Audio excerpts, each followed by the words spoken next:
Yung ano? Saan na ba yun? Alam niya ko yung Ako ang sinada nga. 1, 2, 3. Patingin nga ng kuya. Ate, check mo. Tinan mo, ilang piraso yan? 10. Magkano po yun? Okay na to? Dalawa kayo ni kuya? Dito pa nga lang. Walang mali. No choice ka nga. Ano ka ba?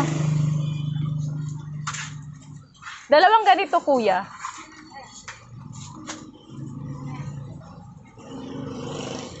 Pili mo kami.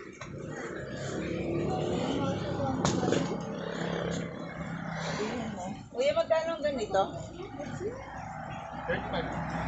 Ay, okay na to. May tissue pa doon. Papel na lang, papel. Papel. Tapos na yun. Ay, saan ito dapat yung binili mo? Dito kuya, magkano?